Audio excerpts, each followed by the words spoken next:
ፊልሙን ከመጀመራችሁ በፊት ቪዲዮን ላይክ፣ ቻናሉን ደግሞ ሰብስክራይብ ማድረጋችሁን እንዳትረሱ። ወደ ቪዲዮ። በአፍጋኒስታን ውስጥ በብዛት የሚቆጠሩ የጦር መኪኖች በመንገድ ላይ የቀሩትን ለማገዝ እየሄዱ ይገኛሉ። እዛም በደረሱበት ሰዓት ላይም አንደኛ ወታደር ከመኪና ውስጥ በመውጣት መንገድ ላይ ወደ ቀሩት መኪኖች ያመራል። የእሱን መምጣት እየጠበቀ የነበረውም ሌላኛው ወታደርም እንደተመለከተው ተናዶበት ስለነበረም ለድብድብ ይጋብዘዋል። ቢሆንም ግን የቀልድ ነበር፣ ምክንያቱም ሁለት ወንድማማቾች ናቸው። ከተቃቀፉም በኋላም ታላቅ ወንድምየው መኪናውን ለመጠገን ከስር ይገባል። በዚህን መሃል ላይም ታናሽ ወንድሙ በወታደሮች በሙሉ ትልቅ ቦታ ይሰጠው ስለነበረው ስለ ሬንጀርነት ያዋራዋል። እየነገረው የነበረውም ከዚህ ጦርነት መልስ የሬንጀርነት ስልጠናን እንዲወስዱ ነበረ። ቢሆንም ታላቅየው ግን ስልጠናው በጣም ከባድ ስለነበረ ያንን ማድረግ እንደማይችልና እሱ ግን የሚፈልግ ከሆነ ለብቻው ሄዶ መሰልጠን እንደሚችል ይነግረዋል። ታናሹም ይህን ሲሰማም ልቡ ይሰበራል፣ ምክንያቱም አብረው እንደሚሄዱ ነበር የተስማሙት የነበረው። ታላቁም ትንሽ ካሰበበት በኋላም በመጨረሻ በሐሳቡ ይስማማል። ከዚያም ወደ ራሱ መኪናም እየተመለሰ በነበረበት ሰዓት ላይ ባልታሰበ መልኩ በተላከባቸው ሚሳኤል ምክንያት ታንካቸው መፈንዳት ይጀምራል። መኪኖቹ ከፈነዱም በኋላም ትንሽ ጉዳት ቢደርስበትም ይነቃል። ነቅቶ ሲመለከት ግን ከነሱ ሊቆም የቻለው ብቸኛው ሰው እሱ ብቻ ነበረ። ከሰዎቹ መሃል በመፈለግም በመጨረሻም ወንድሙን ያገኘዋል። እሱም በደረሰበት ጉዳት ምክንያትም ሊሞት ተዳርሶ ነበረ። ልክ በዚህን ሰዓት ላይ ከእንቅልፉ ይነቃል። አሁን ላይ የሚገኘው በባስ ውስጥ ነበረ።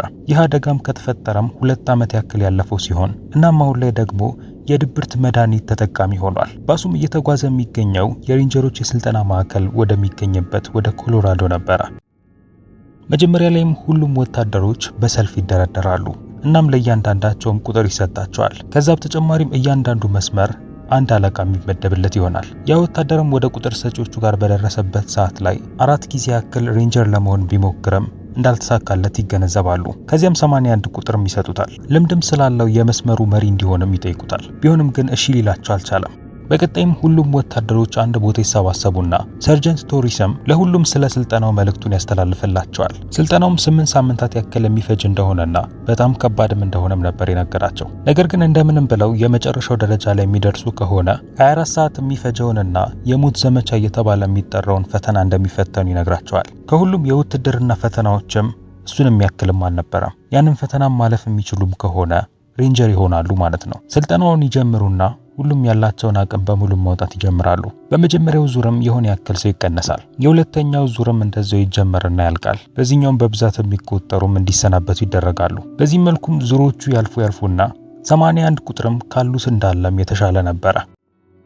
በቀጣይም በምሳ ሰዓት ላይ 7 ቁጥር 81 ለብቻው እንደሚመገብ ከሩቁ ይመለከታል። ስልጠናቸውም እንደዚህ እያለ ይቀጥልና እያንዳንዱ ወታደሮችም ከዚህ በፊት የት እንደነበሩ መጠየቅ ይጀምራሉ። 81ም ከየት እንደመጣም ሁሉም በሚሰሙበት ሰዓት ላይ ይገረማሉ። ምሳ ሰዓት ላይም ሁሉም ስለሱ ማውራት ይጀምራሉ። ከዚያም 44 ቁጥርም ለነሱ ታሪኩ ማውራት ይጀምራል። በቲቪው ላይ የሚነገረው ዜና በሌላ በኩል ናሳ ወደ ምድር የሚመጣ አስትሮይድን እንደተመለከተ ይዘግብ ነበረ። ከዚያም ተጨማሪ ወታደሮችም ይሰናበታሉ። ምሳ ሰዓት ላይም ወታደሮቹ ስለ 81 ማውራታቸውን ቀጥለዋል። በወሬም የብር ኮከብን እንዳገኘም ይነጋገራሉ። ከከባዱ ጦርነትም ብቻውን የተመለሰ እንደሆነና ሲመለስ ደግሞ ወንድሙን ተሸክሞት እንደመጣም ይነጋገራሉ። 15 ቁጥርም እውነት መሆኑን ለማጣራትም ይጠይቀዋል። ቢሆንም 7 ቁጥር ግን ወዲያውኑ ያስቆመዋል። 15 ቁጥርም ጀግና ይሁን አይሁን ለማጣራት ሲል ይህንን እንዳደረገም ይናገራል። ማታ ላይ 7 ቁጥር 81 የድብርት መድኃኒቱን ሲወስድ ይመለከተዋል። ከዚያም በቀጣዩ ቀንም በትንሹ እሱን ለማዋራት ይሞክራል። ስልጠናው እየጠነከረም ቢሆን መቀጠሉን ጀምሯል። 81ም በህልሙ እየመጡበት በነበሩት ባለፉት የጦርነት ጊዜያት ተቸግሯል። ይሁን እንጂ የስልጠናው የመጨረሻ ሳምንት ላይ ደርሰዋል። የመጀመሪያው ፈተናም ክብደት ይዘው በውሃ ገንዳ ውስጥ መሄድ ነበረ። ሁሉም ተስፋ በቆረጡበት ሰዓት ላይ እሱ ግን ተስፋ አልቆረጠም። እያስታወሰም የነበረውም ወንድሙን የተሸከመበትን ጊዜ ነበረ። ቢሆንም በመጨረሻ ሰዓት ላይ ግን ራሱን ይስታል። ከውሃ ውስጥም ሊያወጡት የቻሉትም ሌሎች ወታደሮች ነበሩ። ትንሽ እርዳታም ካደረጉለት በኋላም ይተርፋል። አንደኛው አለቃም 81 የማይጠቅም ሰው እንደሆነ ይናገራል። በቀጣይ 81 አስትሮይዱ ወደ ምድር እንደሚመጣ የሚዘግበውን ዜና መስማቱን ይቀጥላል። አስትሮይድም እንደሚጠበቀው አንድ ድንጋይ ብቻ አልነበረም። ይልቁኑ ድንጋዮቹ የተበታተኑ ነበሩ። ከዚያም 81 በአለቃው ይጠራል። አለቃውም የነገረውም 81 ከዚህ ወዲያውኑ መውጣት እንደነበረበት ነው። እሱም ይህንን ማድረግ እንደማይችል ይነግራቸዋል። ቢሆንም ግን ያስቀምጡትና በጥንካሬ ከሆነ በጣም ጥሩ ደረጃ ላይ እንዳለና ነገር ግን ችግሩ አይምሮ እንደሆነ ይነግሩታል። እንቅልፍ አይተኛም፣ ከሌሎቹ ጋር አያወራም። እንዲሁም ደግሞ መሪ መሆንም አይፈልግም። እነሱም ከዚህ እሱን ማባረር እንደሚችሉና ነገር ግን በራሱ ፈቃድ ከዚህ ፈርሞ እንዲወጣ እንደሚፈልጉ ይነግሩታል። ቢሆንም 81 ግን ከወንበሩ በመነሳት በእርጋታ መንፈስ ይህንን እንደማይቀበል ይነግራቸዋል። ከዚያም ይሄዳል። አለቃዎቹም በዚህ ጉዳይ የሆነ ነገር ማድረግ እንዳለባቸውም ይነጋገራሉ። በቀጣዩ ቀን የመጨረሻው ዙር ላይ ይደርሳሉ። የሚቀነሱት ወታደሮች በሚቀነሱበት ጊዜ ላይም 81 ቁጥር አልተቀነሰም ነበረ። ሳይቀነሱ የቀሩት ወታደሮችም በደስታ ይፈነጥዛሉ። አሁን የመጨረሻው ተልዕኮ ነበር የሚቀራቸው። ቶሪስም ካርታውን በማውጣት ቀጣዩ ተልዕኳቸው የት እንደሆነ ለነሱ ማሳየት ይጀምራል። በመጀመሪያም የሚያመሩትም በተከሰከሰው ፕሌን ውስጥ ወደሚገኘው ፓይለት ነበረ። እቅዳቸውም እሱን ይዘው ወደ ቤዙ መመለስ ሲሆን በመንገዳቸው ላይ ግን ብዙ ወጥመዶች ተቀምጠውላቸዋል። በዚህ ጊዜም 81 ቁጥር የቡድኑ አለቃ እንዲሆንም ያዙታል። ይህንንም የማይቀበል ከሆነ ስለሚባረር እሱም ይህንን መቀበል ነበረበት። ከዚያም ወደ ሄሊኮፕተሩ ውስጥ ከገቡም በኋላም ሄሊኮፕተሩ መጓዝ ይጀምራል። ጥቅጥቅ ያለውን ጫካም ካለፉም በኋላም በአንደኛው ቦታ ላይ ሄሊኮፕተሩ እነሱን ማውረድ ይጀምራል። ቡድኑም በመጀመሪያም ተሰባስበው አንድ ላይ እቅድ የሚያወጡበት ጊዜ ነበራቸው። ተልዕኳቸውንም ለመጨረስም 24 ሰዓት ብቻ እንዳላቸው መነጋገር ይጀምራሉ። 81ም እነሱን የሚያነቃቃ ንግግርን ለመናገር ቢሞክርም ነገር ግን አልቻለም። ስለዚህም 7 ቁጥር ወደሱ ጋር በመቅረብ በማነቃቃቱ ላይ ያግዘዋል። ከዚያም አንድ ላይ በመሆን ጉዟቸውን ይጀምራሉ። ጉዟቸውም ተራራ፣ አለትና በተለያዩ ውጣ ውረዶች የተሞላ ነበረ። ከዚያም በመሃልም ይጨልማል። እየጠበቁ የነበሩትም ፕሌን ውስጥ ከሚከሰከስ ነበረ። እናም እስካሁን ድረስም አልተፈጠረም ነበር። 7ም 81ን ስለ ራሱ የሆነ ነገር እንዲነግረው ይጠይቀዋል። ቢሆንም 81 ግን ስለ ተልዕኮ እንጂ ስለ ሌላ ነገር ማውራት እንደማይፈልግ ይናገራል። ከዚያም በድንገት በሰማዩ ላይ ከባድ ነገር በፍጥነት ያልፋል። እነሱም አሰልጣኞቹ ፈተናውን ለማክበድ ሲሉ ይህንን እንዳደረጉ ያስባሉ። ከዚያም ጉዟቸውንም ወደዚያም ያደርጋሉ። በመጨረሻም በዚህ መልኩም ሌሊቱ እነሱ ላይ ይነጋል። ከዚያም በቀጣይ የተከሰከሰውን ነገር ይመለከታሉ። እንደተመለከቱትም የተለየ ፕሌን ነው የሚመስለው። ከዚያም እዛ ውስጥ ሄደውም ታጋቹን ሰው ለማውጣት በሚል አንድ ላይ እቅድ ማውጣት ይጀምራሉ። ከመካከላቸው አንደኛውም ኮምፓሱ እየሰራ እንዳልሆነ ይናገራል። 81ም የራሱን ሲመለከት ኮምፓሱ እየሰራ አልነበረም። 111 ቁጥርም ከሌሎቹ ጋር የሚገናኙበት የሬዲዮ ሲግናልም እንደጠፋም ይናገራል። በሬዲዮ የሚሰማው ድምጽ ዝም ብሎ የሚሰቀጥጥ ድምጽ ብቻ ነበረ። ይህም የፈተናው አንዱ አካል እንደሆነም በማሰብም ጉዟቸውን ወደ ፕሌኑ ያደርጋሉ። ከዚያም 81 በድንገት ከሩቁ እያንጸባረቀ የነበረ ነገርን ይመለከታል። 44ንም እሱን እንድትሸፍነው ከነገራት በኋላም ወደዛ ቼክ ለማድረግ ሲል ይሄዳል። የተቀሩት በሌላ በኩል የተመለከቱት ፕሌን ላይ ቦምብ ማጥመድ ይጀምራሉ። ይሁን እንጂ 81 እዛ በደረሰበት ሰዓት ላይ ያንን የተከሰከሰ ፕሌን ነበር ያገኘው። ትክክለኛው ታርጌታቸውም ይህ እንደሆነም በተገነዘበበት ሰዓት ላይ ይደነግጣል። ቢሆንም ሌሎች ወታደሮች ግን ወዲያውኑ ያንን ፕሌን ያፈነዱታል። ይሁን እንጂ በሚያስገርማቸው መልኩ ፕሌኑ ላይ ምንም አይነት ጉዳት አላደረሰበትም ነበረ። ከዚያም በድንገትም መብራትና ራሱን መቀየር ይጀምራል። ወዲያውኑም ወደ ላይ በሚነሳበት ሰዓት ላይ ትልቅ ሮቦት እንደሆነ ይገነዘባሉ። ወዲያውኑም ሰማያዊ ሌዘሩን በመልቀቅ አካባቢውን እንዳለም ያጠናል። ከዚያም በድንገት ወደ ቀይነት ይቀየርና አንደኛው ወታደር ላይ ብቻም ያበራል። ከዚያም ድንገት መሳሪያውን አውጥቶም ይተኩስበታል። ወታደሮቹም ልክ ይህንን እንደተመለከቱም ከዛ ለማምለጥ መሞከር ይጀምራሉ። ይሁን እንጂ ሮቦቱ ግን ከባድ ጉዳት ነበር ያደረሰባቸው። ከነሱም መሃል 7 ቁጥር ተደብቆም ከዚያ ያመልጣል። ድንገትም ማሽኑ 44 ቁጥር ላይ ያበራል። ይሁን እንጂ 81 በሰዓቱ በመድረስ ሳይተኩስባት ያተርፋታል። ከዚያም ወዲያውኑም ከቡድኑ ጋር ከዛ ማምለጥ ይጀምራሉ።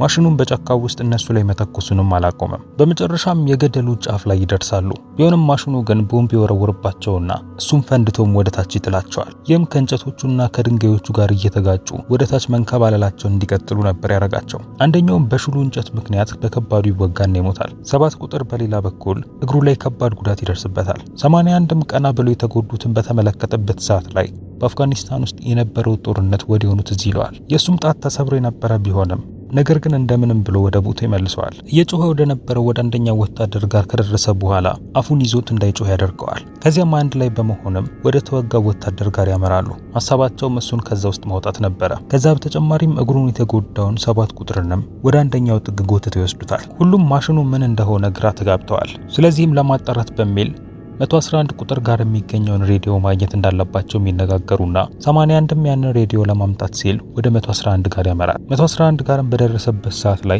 እሱም ሬዲዮንም ተመቶ ነበረ። ከዚያም በዛን መሃል ላይ 81 እየተንፋቀቀ የነበረና በህይወት የነበረውን ወታደር ይመለከታል። ነገር ግን ማሽኑ ወደዛ ሰው እየቀረበ ነበረ። በመጨረሻም ቀዩን ሌዘር ካበራበት በኋላ ይተኩስበትና ይገለዋል። በእንጨቱ የተጎዳው ወታደር በሌላ በኩል በከባድ ሁኔታ ውስጥ ነው ያለው። ሌሎቹም አንድ ላይ ተሰባስበው እሱን ለመርዳት ይሞክራሉ። ቢሆንም ግን በእጃቸው ላይ ህይወቱ ያልፋል። ከዚያም 81 እየሮጠ ወደ እነሱ ጋር ይመለሳል። ወዲያውኑም ከዚህ መንቀሳቀስ እንዳለባቸውም ነበር የነገራቸው። ምክንያቱም ማሽኑ እነሱን እያድናቸው ይገኛል። 15 ቁጥርም ግራ ተጋብቶ ያ ማሽን ምን እንደሆነ ይጠይቃል። ቢሆንም 81ም ግን ልክ እንደሱ የሚያውቀው ታሪክ አልነበረም። የሚያውቀው አንድና አንድ ነገር ማሽኑ እነሱን እያድናቸው እንደሆነ ብቻ ነበረ። ከገደሉ አፋፍ ላይም ገመዱን ወደታች ይወረውራል። እያንዳንዳቸውም ገመዳቸውን በመውጣትም ወደታች ይወረውራሉ። ከዚያም አንዳቸው ካንዳቸው በመቀጠል ወደታች መውረድ ይጀምራሉ።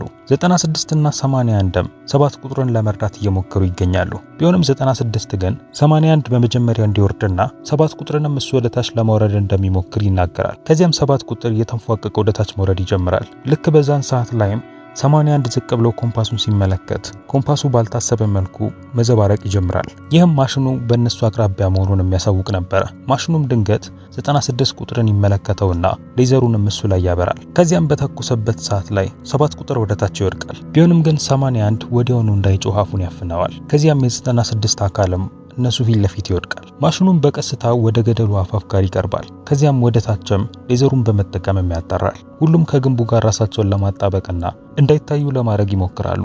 ማሽኑም አጣርቶም ሁሉንም ያልፋቸዋል። ቢሆንም በመጨረሻ ግን እግሩ ተጎድቶ የነበረውን የ15 ቁጥር እግርን ያገኘዋል። ከዚያም ወዲያውኑም ከዛ መሮጥ ይጀምራሉ። ማሽኑም ወደ እነሱ መተኮሱን ይቀጥላል። በጫካ ውስጥም ማለፍ በጀመሩበት ሰዓት ላይ ማሽኑ መሳሪያውን ይቀይርና የነበሩትን በብዛት የሚቆጠሩ ፈንጂዎችን ወደ እነሱ መወርወር ይጀምራል። በቻሉት አቅምም ቦምቦችን ለማለፍ ይሞክራሉ። ይሁን እንጂ ጉዳቱ የሚቀርላቸው አልነበረም። ከሱ ርቀው በተጓዙበት ሰዓት ላይም ማሽኑ መሳሪያዎቹን ይሰበስባል። ከዚያም በመጨረሻም የተረፉት ወታደሮች ወደ አንድ ሳራማና ባዶ ቦታ ላይ ይደርሳሉ። ሁሉም ትንሽ ረፍት ለማድረግ ሲልም እዛ ቦታ ላይ ይቀመጣሉ።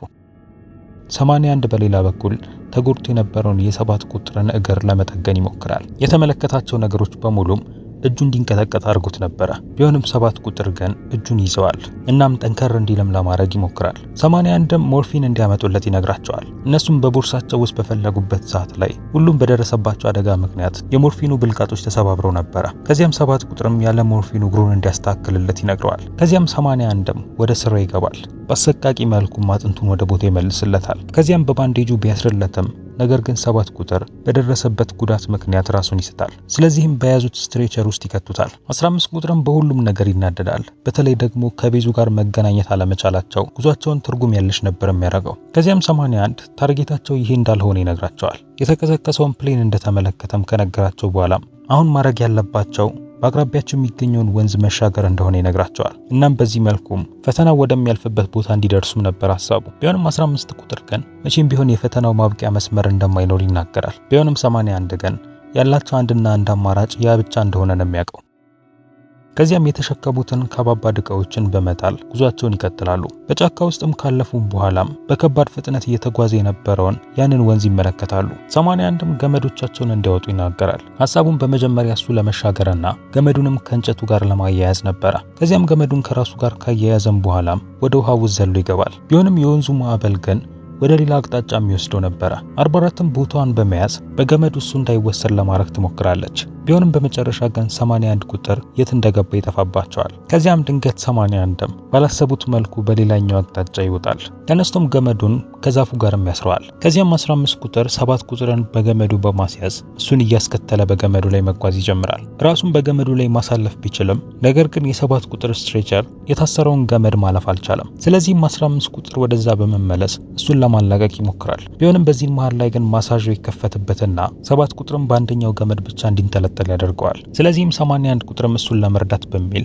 በሌላኛው አቅጣጫ ወደሱ ማምራት ይጀምራል። ባላንሱም እኩል መሆን ስለማይችል 44 በሌላኛው አቅጣጫ ደግሞ ትወጣለች። የተቀሩትም ገመዱ ላይ ያደረው ጫና ከባድ ስለሆነ ያንን መቋቋም ያቅታቸዋል። ሶስቱ በሌላ በኩል መሃል ላይ ከደረሱ በኋላ 7 ቁጥርን ወደ ላይ ለማንሳት ይሞክራሉ። ቢሆንም ልክ በዚህ ሰዓት ላይ ግን ኮምፓሱ መዘባረቁን ይጀምራል። ምክንያቱም ማሽኑ ወደ እነሱ ጋር ቀርቦ ነበረ። ገመዱን ይዞት የነበረውን ወታደርም ታርጌት ካረገ በኋላም ወደሱ ይተኩሳል። ይህም ሁሉም እንዲወድቁም ነበር ያደረጋቸው። የውሃው ፍጥነትም ወደ ጫፉ ይዟቸው ነበር የሚሄደው። በዚህም ሰዓት ላይም የ81 እግር ከገመዱና ከድንጋዩ ጋር ይያያዛል። ማሽኑም ወደ ወንዝ ውስጥ በመግባት እነሱ ላይ መተኮስ ይጀምራል። 81ንም ሊረግጠው ባለበት ሰዓት ላይ በፍጥነት ገመዱን በመቁረጥ ከሱ ያመልጣል። በድጋሚ እሱ ላይ ቢተኩስም ነገር ግን ወደ ውስጥ በመዝለቅ ከተኩሱ ሊያመልጥ ችሏል። ከዚያም በውሃው ተንሳፎ እየሄደ የነበረውን 7 ቁጥርን ይመለከታል። ከዚያም ወደ እሱ ጋር ከዋኘም በኋላም በመጨረሻም ይዘዋል። ቢሆንም አንድ ላይ ወደ ጫፉ ይደርሱና በፏፏቴውም ይወርዳሉ።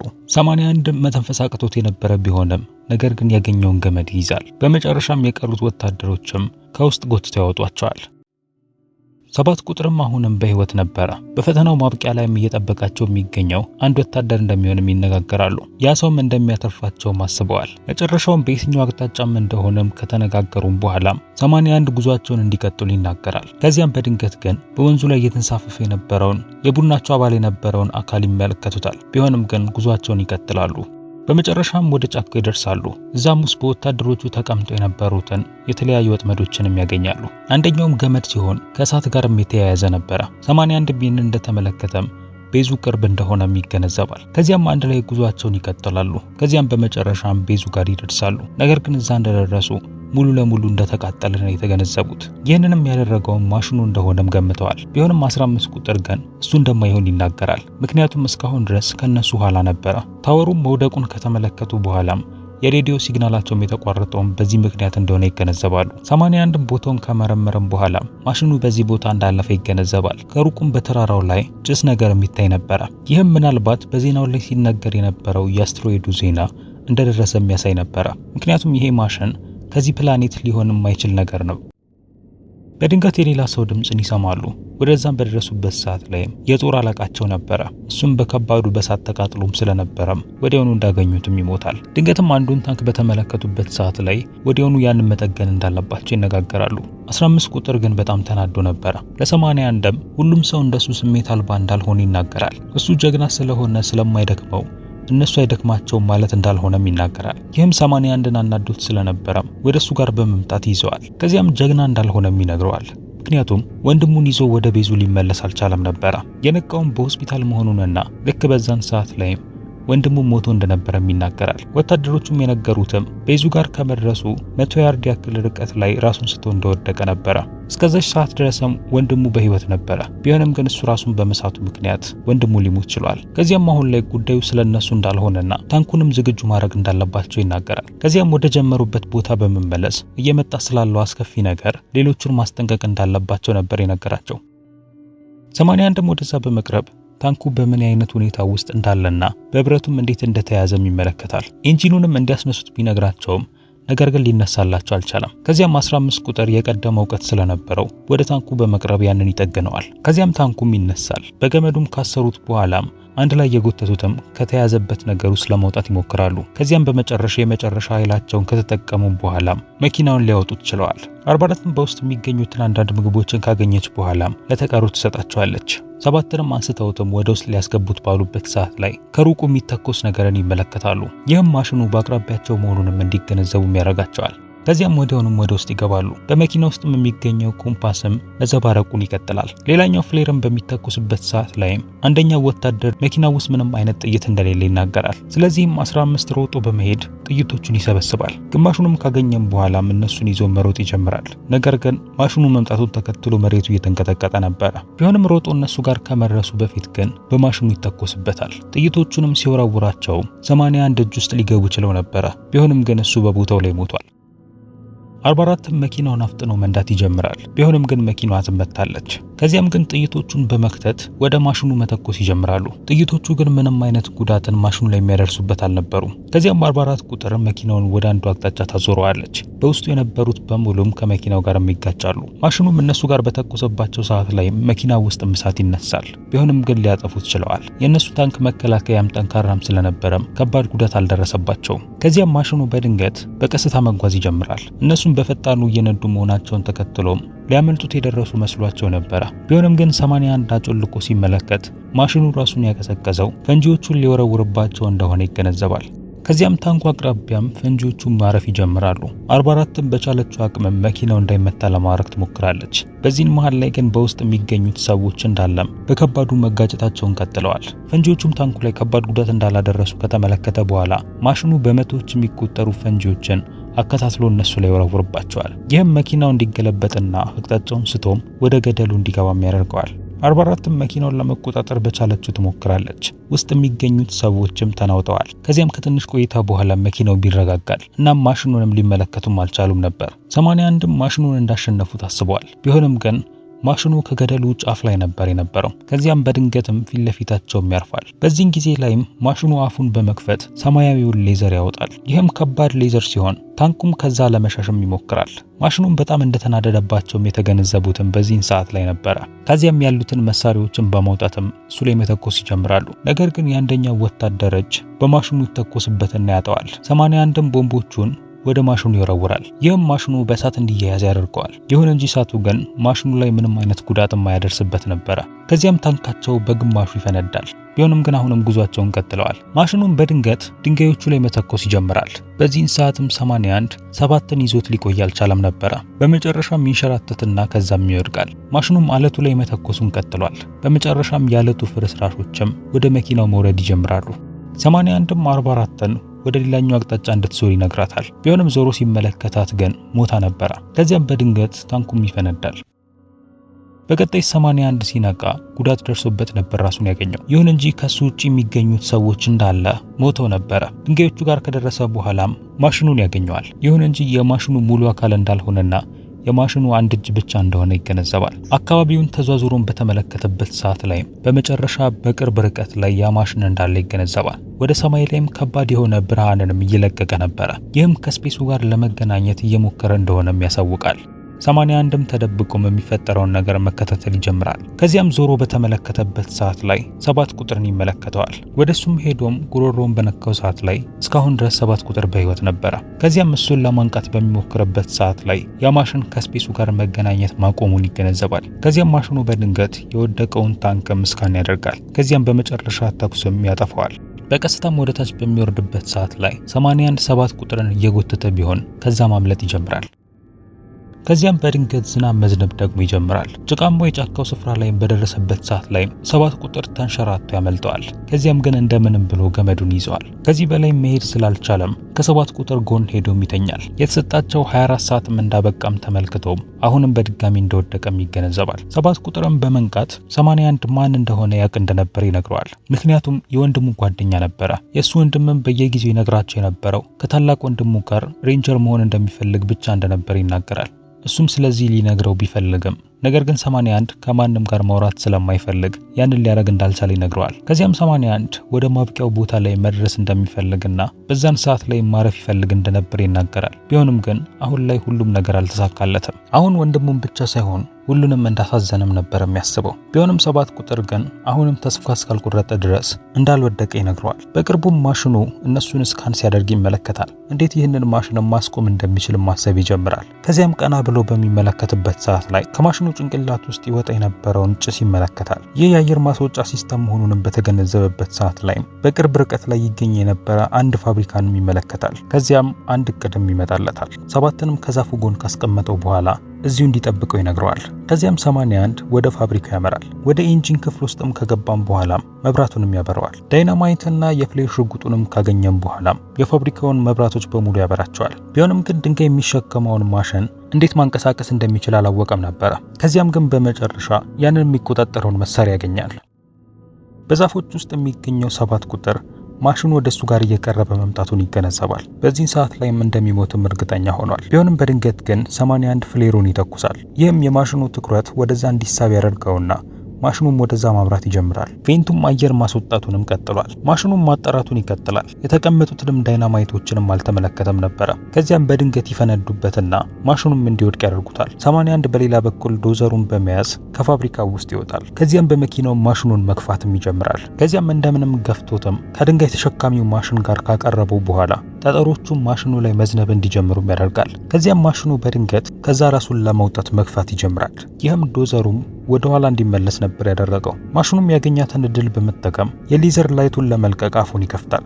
ቢሆንም 81 ግን ዶዘሩን አፍጥኖ ይነዳዋል። ከዚያም ማሽኑንም በድጋሚ ይገጨዋል። ጠጠሮቹም በማሽኑ አየር ማስወጫ ውስጥ መግባታቸውን ይቀጥላሉ። ዶዘሩም በግፊቱ ምክንያት መስራት ማቆም ይጀምራል። ከዚህ በላይ ጫና ማሳደርም አይችልም ነበረ። ቢሆንም ልክ በዚህ ሰዓት ላይ ግን የማሽኑ አየር ማስወጫው በጠጠሮቹ ይደፈናል። ከዚያም ማሽኑም በከባዱ መሞቅ ይጀምራል። ከዚያም ወደ አላሰበው አቅጣጫ መተኮስ ይጀምራልና ታወሩንም በመታው ሰዓት ላይ ታወሩ ተጣሞ ወደ ዶዘሩ መውደቅ ይጀምራል። ቢሆንም 81 ግን በጊዜው ከመኪናው ላይ ይወርድና ከዛ አደጋ ራሱን ያተርፋል። ማሽኑ ሙሉ ለሙሉ ይግልና በመጨረሻም ይፈነዳል። ቢሆንም ግን ማሽኑ ከወደቀ በኋላ እንኳን ከውስጡ የወጡ የነበሩት ፈንጂዎች ወደ መሬት መውደቅ ይጀምራሉ። ወደ እሳት ውስጥ መግባታቸው እንደማይቀርም በተገነዘበበት ሰዓት ላይ 81 ከዛ ለማምለጥ ይሞክራል። በድንጋዮቹ ላይም ከወጣ በኋላ ሙሉ ቦታው በሚፈነዳበት ሰዓት ላይ ከዛ ይዘላል።